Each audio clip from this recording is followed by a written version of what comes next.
Hello aspirants, welcome to Shiva Reddy logics. I'm Kasturi. ఈ సెషన్లో మీకు పాలిటీ ప్రీవియస్ ఇయర్ క్వశ్చన్స్ని డిస్కస్ చేయబోతున్నాము. సో రైల్వే ఎగ్జామ్కి సంబంధించిన ప్రీవియస్ ఇయర్ క్వశ్చన్స్ సబ్జెక్ట్ వైజ్గా మనకి డిస్కస్ చేయడం జరిగింది.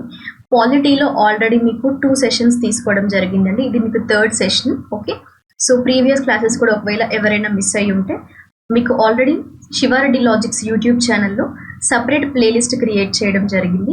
సో మీరు ఆ ప్లేలిస్ట్లో చూసుకోవచ్చు. మనకి జనరల్ స్టడీస్కి సంబంధించి history, polity, geography, computers, physics, arithmetic, reasoning ఇవన్నీ కూడా ఆల్రెడీ క్లాసెస్ జరుగుతున్నాయండి, మీకు స్టార్ట్ అయ్యాయి. సో మీరు ఇంకా డిలే చేయకుండా క్లాసెస్ని రెగ్యులర్గా అటెండ్ అవుతూ ఉండండి. ఓకేనా, ఒక వే ఆఫ్ అప్రోచ్ అనేది మీకు వస్తుంది అనమాట మీరు ఈ క్లాసెస్ అటెండ్ అవ్వడం వల్ల. Okay, and everyone try to share our videos to other aspirants too, and don't forget to click the like button. Okay, so now let me start the session with a few questions.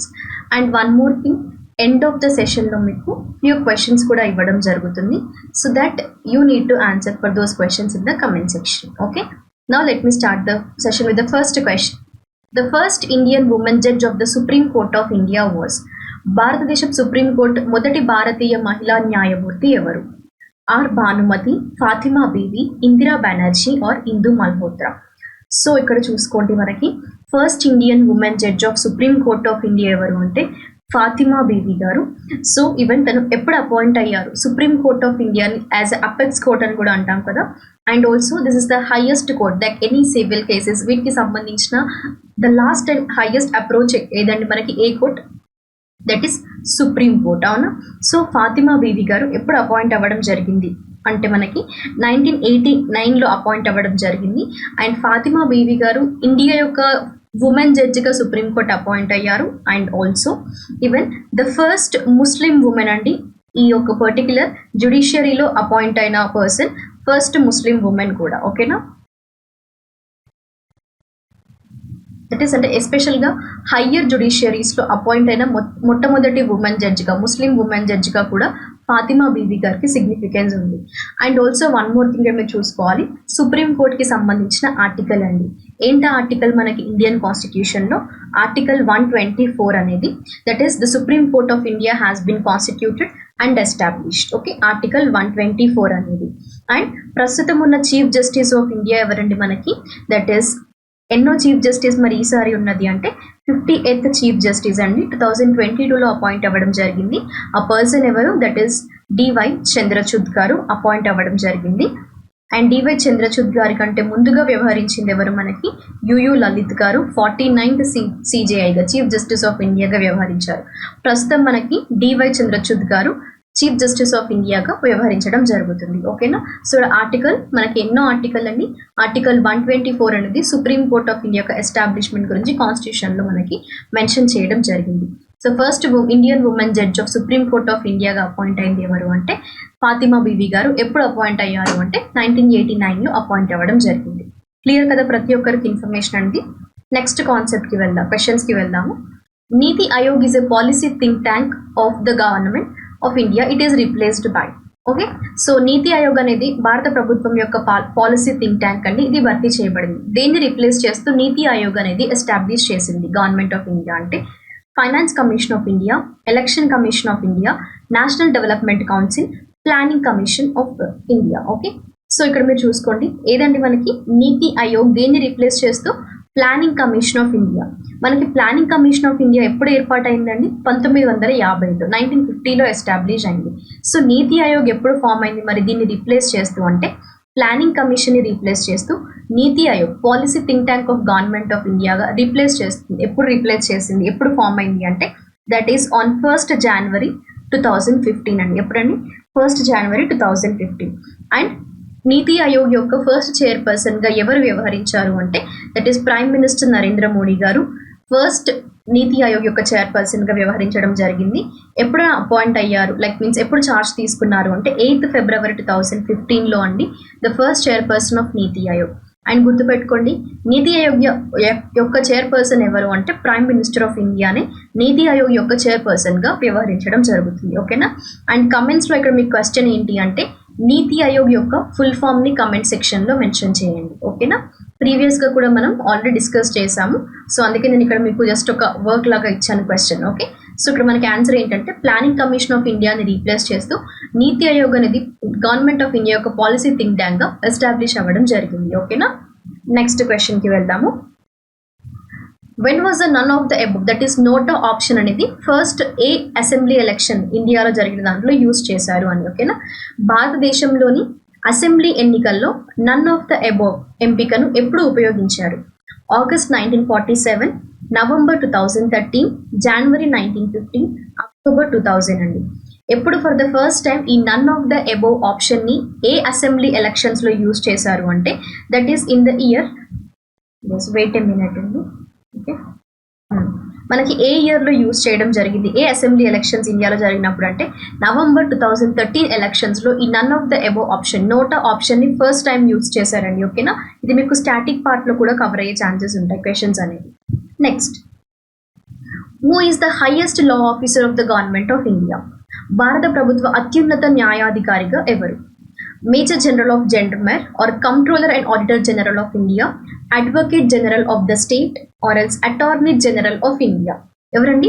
Highest law officer అన్నారు. ఇక్కడ క్లియర్గా చూడండి, highest law officer of the government of India. మనకి ఇక్కడ ఒక article ఉంటుందండి. ఏ article అంటే దట్ ఈస్ ఆర్టికల్ 76 అండి. ఎన్నో ఆర్టికల్?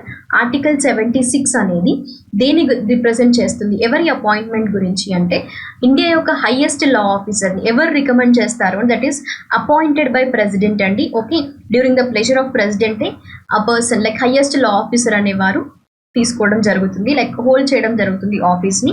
అండ్ ఎవరి యొక్క అడ్వైస్ ప్రకారము అంటే on the advice of union cabinet అండి. Okay, president appoints on the advice of union cabinet. So highest law ఆఫీసర్ని అపాయింట్ చేస్తారు. సో మరి ఇక్కడ హైయెస్ట్ లా ఆఫీసర్ ఎవరు? ఆర్టికల్ 76 ప్రకారము అంటే that is attorney general of India. ఓకేనా, సో అటార్నీ జనరల్ ఆఫ్ ఇండియాకి సంబంధించిన ఆర్టికల్ మనకి article 76. And attorney general of India ఎవరు అపాయింట్ చేస్తారు అంటే ప్రెసిడెంట్ అపాయింట్ చేయడం జరుగుతుంది. ఓకే, ఎవరి అడ్వైస్ మేరకు? యూనియన్ క్యాబినెట్ అడ్వైస్ మేరకి ప్రెసిడెంట్ అపాయింట్ చేస్తారు. And attorney general of India office hold చేసేది during whose pleasure? Okay, under whom అంటే under the pleasure of president. ఓకేనా, అండ్ ఇక్కడ క్వశ్చన్ ఏంటంటే కరెంట్ అఫైర్స్ రిలేటెడ్గా who is the present attorney general of India? Mention in the comment section. ఓకేనా, next question, under which article of the constitution Supreme Court of India may writ for enforcement of fundamental rights అండి? ఓకేనా, article 30, article 139, article 44, article 32. ఎన్నో article అంటే ఇక్కడ మనకి article 32 అండి. దేనికి సంబంధించి? Supreme court of India May writ for enforcement of fundamental rights. అవునా, సో ఇక్కడ ఆర్టికల్ 32 అనేది that is supreme court of India can issue a writ for enforcement of fundamental rights. And remaining articles చూద్దాం. ఏంటిది? Uniform civil code అండి, article 44. ఈ మధ్య చాలా సార్లు కరెంట్ అఫైర్లో ఉండడం జరిగింది. అవునా, నెక్స్ట్ ఆర్టికల్ 139 గురించి చూసుకున్నట్లయితే that is all related to the powers అండి. ఓకే, దేని యొక్క పవర్స్ అంటే మనకి that is which empowers powers of a parliament అండి. Okay, which empowers the parliament. Okay, that is especially related to the orders and purposes related to Supreme Court. That is Article 139. Next, Article 30 ఏదైతే ఉందో which is all related to the all minorities and okay, so that is related to minority సంబంధించిన Article 30. Okay na, so Article 32 అనేది Supreme Court of India may issue a writ for the enforcement of fundamental rights. Okay, next, ఎందుకోసం ఇక remaining articles చెప్పాను అంటే maximum ఎగ్జామినేషన్స్లో polity నుండి మీకు బేసిక్గా అడగాలి అంటే ఆర్టికల్స్ నుండి క్వశ్చన్స్ అడుగుతారు. ఓకేనా, ఇంపార్టెంట్ ఆర్టికల్స్ కాన్సెప్ట్ ఒకసారి చూసుకోండి. Next, the speaker of Lok Sabha is elected by. Okay, Lok Sabha speaker ఎవరిచే ఎన్నుకోబడతారు? All the members of parliament, president of India, all the members of Lok Sabha, members of majority party in the Lok Sabha. So ఇక్కడ మనకి ఎవరి ద్వారా appoint అవుతారు అంటే స్పీకర్ ఆఫ్ లోక్సభ అపాయింట్ అయ్యేది through all the members of Lok Sabha అండి. అండ్ ఎన్నో ఆర్టికల్ ప్రకారం ఒకసారి చూద్దాం. ఇక్కడ కొన్ని ఆర్టికల్స్ రిఫర్ చేస్తాను లోక్సభకి సంబంధించి. అదేంటంటే ఆర్టికల్ 93 అండి. ఆర్టికల్ 93 ప్రకారం ఏంటంటే Lok Sabha which that means Indian constitution ప్రకారం Lok Sabha has a speaker, okay, plus deputy speaker. Okay, so this is according to evaru that is related to the article 93 of Indian Constitution. Evarandi? Speaker plus deputy speaker. Okay na, so Lok Sabha consists of speaker and deputy speaker.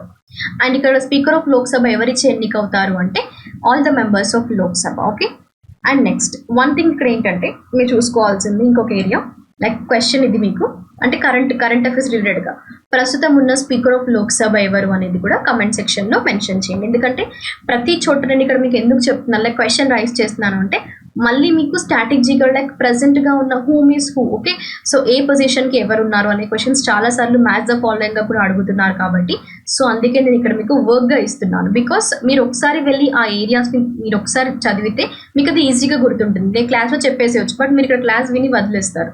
So అందుకోసమే ఇక్కడ నేను మళ్ళీ మీకు like current affair ఇంటర్లింక్గా ఇలా కొన్ని few questions అనేవి ఇస్తున్నాను. ఓకేనా, ఎందుకంటే అది జనరల్ నాలెడ్జ్ అవునా, జస్ట్ జీకే మీరు తెలుసుకోవాల్సినవి, లైక్ ప్రెసెంట్గా ఉన్న స్పీకర్ ఎవరు, అటార్నీ జనరల్ ఎవరు అనేది. Okay, next when was the Indian election commission set up? Okay, భారతీయ ఎన్నికల సంఘం ఎప్పుడు ఏర్పాటు చేయబడింది? 25th February 1950, 26th November 1950, 15th August 1950, 25th January 1950 అండి. సో మనకి ఎప్పుడు ఏర్పాటు చేశారు? దట్ ఈస్ 25th January 1950న ఇండియన్ ఎలక్షన్ కమిషన్ అనేది సెటప్ చేయడం జరిగింది. అండ్ ఎలక్షన్ కమిషన్ అనేది ఏ ఆర్టికల్ అండర్ అంటే దట్ ఈస్ ఆర్టికల్ 324 అండి. ఓకేనా, అండ్ ఫస్ట్ ఎగ్జిక్యూటివ్గా ఇండియన్ ఎలక్షన్ కమిషన్కి ఎగ్జిక్యూటివ్గా వర్క్ చేసింది ఎవరు అంటే that is Sukumar Sen. Okay, so Sukumar Sen గారు ఫస్ట్ ఎలక్షన్ కమిషన్కి ఎగ్జిక్యూటివ్గా వర్క్ చేశారు. ఇండియన్ ఎలక్షన్ కమిషన్కి ఎప్పుడు ఏర్పాటైంది ఇండియన్ ఎలక్షన్ కమిషన్ అంటే 1950లో ఎలక్ట్ అయిందండి, సెటప్ చేయడం జరిగింది 25th Januaryన.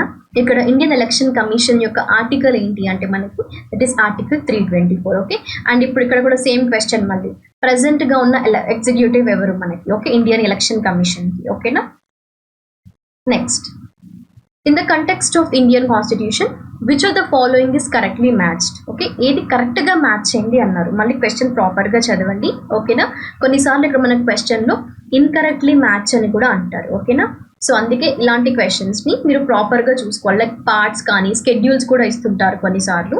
సో ఇక్కడ మనకి పార్ట్స్ పైన క్వశ్చన్ రైజ్ అయింది. సో చూద్దాం ఒకసారి. Part 3 directive principles of state policy, Part 3 fundamental rights, Part 3 fundamental duties, Part 3 citizenship. ఇక్కడ మీకు సింపుల్గా కామన్గా ఉంది Part 3 కదా, జస్ట్ మీకు Part 3 ఏంటో తెలిస్తే మీరు ఆ ఆప్షన్ ట్రిక్ చేసేయచ్చు. బికాస్ ఇక్కడ కరెక్ట్లీ మ్యాచ్డ్ అని అడిగారు అంతే కదా, అన్నింటిలో Part 3 అని ఇచ్చారు. సపోజ్ ఇక్కడ ఆప్షన్స్లో ఒకటి Part 1, Part 9, okay sorry Part 10 or else like something else ఇలా మీకు ఏమైనా ఇచ్చినప్పుడు like Part 4, okay Part 5, so ఇలా ఇచ్చినప్పుడు మీకు ఏంటంటే కన్ఫ్యూజ్ అయ్యే ఆన్సర్, ఎందుకంటే ప్రతి పార్ట్ తెలియాలి ఇక్కడ. బట్ సింపుల్గా క్వశ్చన్ ఏం అడిగారు, ఒకే ఒక పార్ట్ అది Part 3 గురించి మెన్షన్ చేశారు. అవునా, సో ఇక్కడ మనకి ఆన్సర్ ఏమవుతుంది అంటే దట్ ఈస్ ఆప్షన్ బి అండి, fundamental rights Part 3. Yes, it is absolutely correct. Okay, మరి సిటిజన్షిప్ ఎన్నో పార్ట్ అండి మనకి? ఇది Part 3 కాదు, this is Part 2 that is citizenship అనేది. Directive principles of state policy ఎన్నో పార్ట్ అండి? That is Part 4. And fundamental duties ఎన్నో పార్ట్ అండి? That is Part 4A. అవునా, సో ఇదన్నమాట.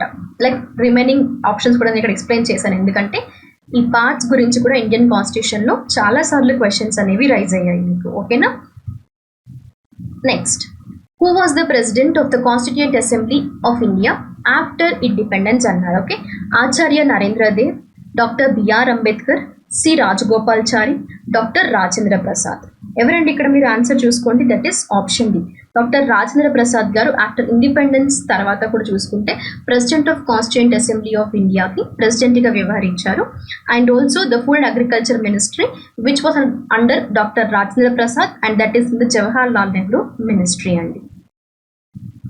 Next which constitutional amendment gave the directive principles precedence over fundamental rights? And that is which article constitutional amendment అని so క్లియర్గా తెలుసుకోవాలి. ఇక్కడ మీరు ఆప్షన్స్కి వెళ్తాను. First 55th, 42nd, 43rd or 44th.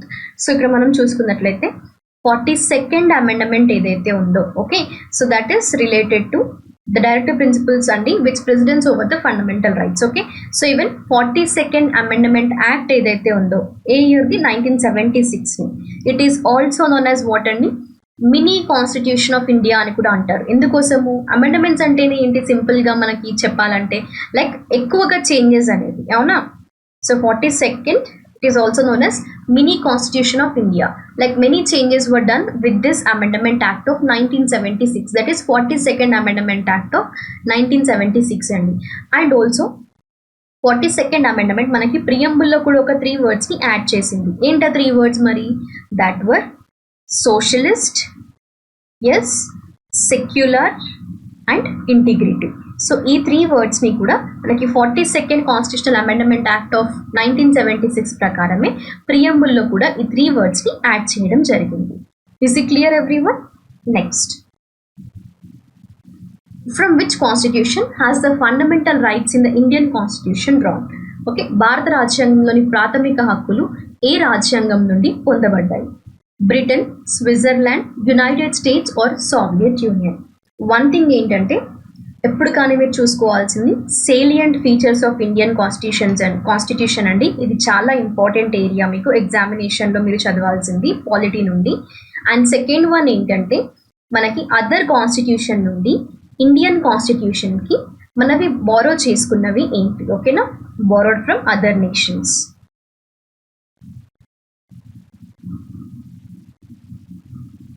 Okay, so ఇప్పుడు నేను చెప్తాను చూడండి. ఇక్కడ మనకి క్వశ్చన్ ఏం అడిగారు? ఫండమెంటల్ రైట్స్ గురించి అడిగారు, అవునా? ఏ కాన్స్టిట్యూషన్ నుండి అని. అంటే మీరు ఎలా చూసుకోవాలి? ఒకవేళ మీకు సపరేట్గా మళ్ళీ ఎక్కడి నుండి ఏవి బారో చేస్తున్నారని ఐడియా లేకపోయినా కూడా నో ప్రాబ్లం, జస్ట్ మీరు ఫండమెంటల్ రైట్స్ చదువుతున్నప్పుడే మీకు ఆ కాన్సెప్ట్లోనే కవర్ అవుతుంది, అవునా? లైక్ ఫండమెంటల్ రైట్స్ ఏ ఒక కాన్స్టిట్యూషన్ నుండి తీసుకోబడ్డాయి అంటే that is from United states అండి.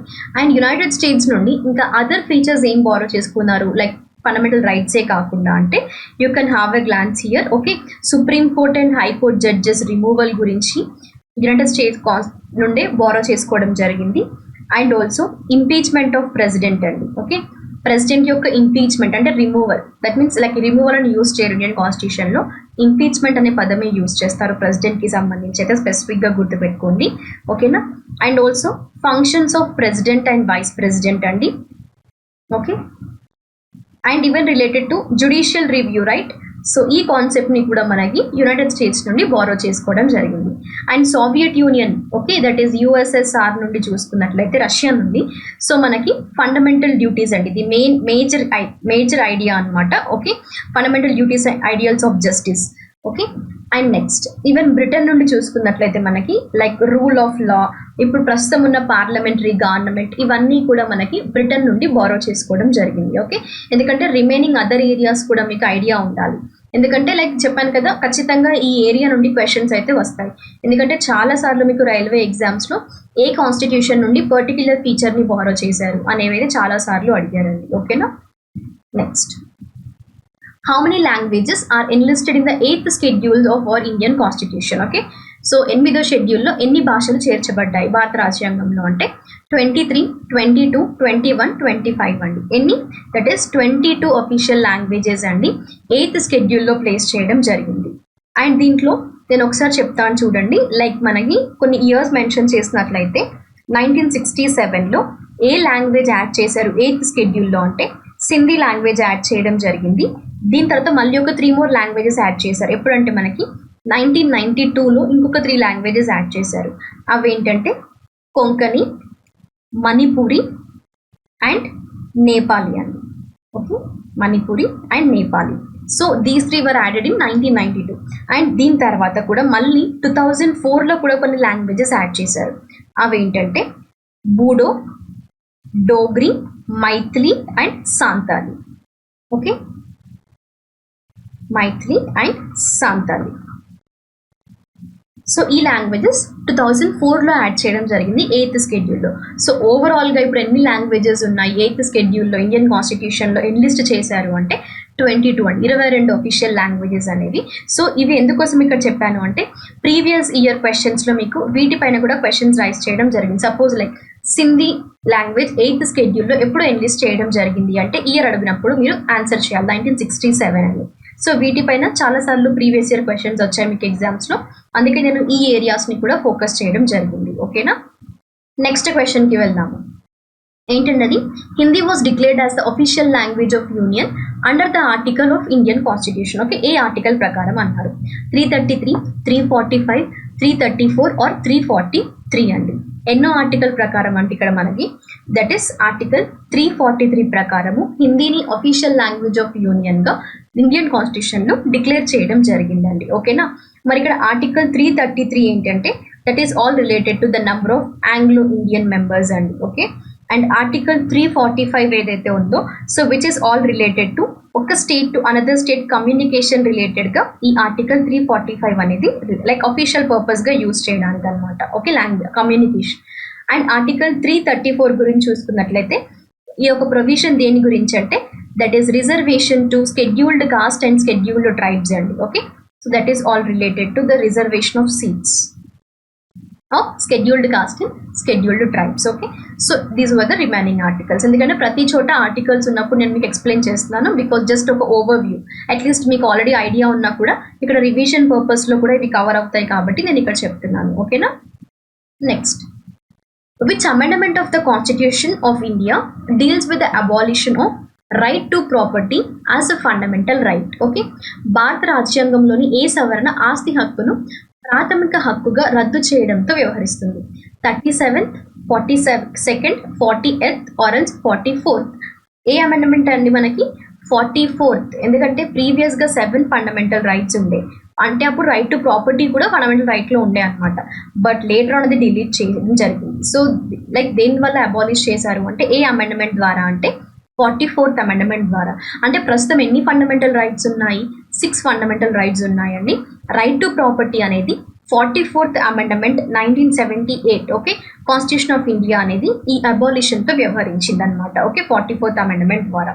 అండ్ రైట్ టు ప్రాపర్టీని ఫండమెంటల్ రైట్ గా డిలీట్ చేసిన తర్వాత ఆర్టికల్ 300A ప్రకారము లీగల్ రైట్ గా దీన్ని మెన్షన్ ప్రొవిజన్ అనేది ఇవ్వడం జరిగింది. ఓకేనా. So that is all related. అంటే లైక్ మనకి ఏంటంటే మళ్ళీ రైట్ టు ప్రాపర్టీని డిలీట్ చేశారు 44th అమెండ్మెంట్ ప్రకారం ఫండమెంటల్ రైట్ నుండి. That is fine and good. ఇప్పుడు ప్రస్తుతం ఓన్లీ 6 ఫండమెంటల్ రైట్స్ ఉన్నాయి అనేది మీరు క్లియర్. బట్ మళ్ళీ రైట్ టు ప్రాపర్టీని ఇంకెక్కడైనా మెన్షన్ చేశారు, అది లీగల్ రైట్ అంటే ఎస్, ఆర్టికల్ 300A ప్రకారము దాని లీగల్ రైట్ గా ప్రొవిజన్ అనేది ఇవ్వడం జరిగింది. ఓకేనా, క్లియర్ కదా ప్రతి ఒక్కరు కూడా. నెక్స్ట్, సో ఇక్కడ వరకు నేను మీకు ఏవైతే లైక్ క్వశ్చన్స్ అనేవి డిస్కస్ చేశానో సో నేను ఇక్కడ మెన్షన్ చేసిన అడిషనల్ ఇన్ఫర్మేషన్ ఉంది కదా. సపోజ్ మనం ఇందాక కొన్ని లాంగ్వేజెస్ గురించి డిస్కస్ చేసాం. 8th షెడ్యూల్ సంబంధించి అఫీషియల్ లాంగ్వేజెస్ 8th షెడ్యూల్ అవునా. సో ఈ 8th షెడ్యూల్ సంబంధించిన అడిషనల్ ఇన్ఫర్మేషన్ సో ఈ విధంగా లైక్ రిమైనింగ్ ఆర్టికల్స్ ఆన్సర్ ఒకటే కాకుండా సో అలా ఎక్కడైతే నేను మీకు మాక్సిమం కవర్ చేశానో ఆ చోట్లలో మీరు ఖచ్చితంగా నోట్స్ తీసుకోవడానికి అయితే ట్రై చేయండి. ఓకే, సో మీకు అది ఖచ్చితంగా యూజ్ అవుతుంది ఫర్దర్ ఎగ్జామ్స్కి. ఓకే, నెక్స్ట్ ఇప్పుడు క్వశ్చన్స్ ఇస్తాను నేను మీకు ఇక్కడ, మీరు ఇవి కమెంట్ సెక్షన్లో ఆన్సర్ చేయడానికి ట్రై చేయండి. ఓకే, సో ఫస్ట్ క్వశ్చన్ చూద్దాము. విచ్ ఆఫ్ ద ఆల్రెడీ నేను చెప్పాను మీకు, నేను కమెంట్స్లో మీ ఆన్సర్స్ కూడా చెక్ చేస్తున్నాను, మీకు వెంటనే రిప్లై కూడా ఇస్తున్నాను. ఓకేనా, సో మీరు రెగ్యులర్గా ఆన్సర్స్ని అటెంప్ట్ చేస్తూ ఉండండి కమెంట్స్లో. Which of the following guaranteed a fundamental rights is not by the Constitution of India? Okay, right to freedom of religion, right to equality, right to profession. Next, which article of Indian Constitution deals with the protection of interest of minorities? And Article 29, Article 26, Article 28 or Article 27? Okay, next question. Which constitutional amendment led to the inclusion of Sikkim in the Indian Union? 33rd Amendment, 37th Amendment or 36th Amendment or 34th Amendment? Okay, now? So that's all related to our current affairs today. Oh, sorry, that is all related to the previous year questions. Okay, so previous ga already meeku daily current affairs kuda upload ayinayi mana channel lo. Just follow the current affairs also regularly along with these previous questions because meeku maximum examinations lo previous గా చూస్తున్న central and state exams ఏవైనా bank exams అయినా కూడా current affairs అనేవి important role play చేస్తున్నాయండి. మీరు వీటిని regular గా notes తీసుకొని లైక్ మాక్సిమం ఎవ్రీడే ఒక 10 to 15 టాపిక్స్ ప్రిపేర్ అవ్వడానికి ట్రై చేయండి. ఓకేనా, సో దాట్ మీకు ఏంటంటే రివిజన్ పర్పస్లో కానివ్వండి, మీ ఎగ్జామినేషన్ టైంలో మళ్ళీ మీరు ఏంటంటే హరీబరీగా కరెంట్ అఫైర్స్ అన్నీ ఒకేసారి చదవకుండా ఇలా మీరు రెగ్యులర్గా ఫాలో అవుతే మీకు ఎగ్జామినేషన్ ప్రిపరేషన్ అనేది ఈజీ అవుతుంది. ఓకే, సో ఈరోజు మనం డిస్కస్ చేసిన పాలిటీ క్వశ్చన్స్ అనేవి ఐ థింక్ ప్రతి ఒక్కరికి ఈ క్వశ్చన్స్ అండ్ సొల్యూషన్స్ క్లియర్ ఉన్నాయని అనుకుంటున్నాను. స్టిల్ మీకు ఎక్కడైనా ఏదైనా ఆప్షన్ అర్థం అవ్వలేదు లేదా ఎక్కడైనా డౌట్స్ ఉన్నాయి క్లాస్లో అంటే మీరు కమెంట్ సెక్షన్లో మెన్షన్ చేయండి. Feel free to ask your doubts in the comments, okay, related to the subject. And thank you. Have a great day. We'll be going to meet in the next session. Until then, stay tuned.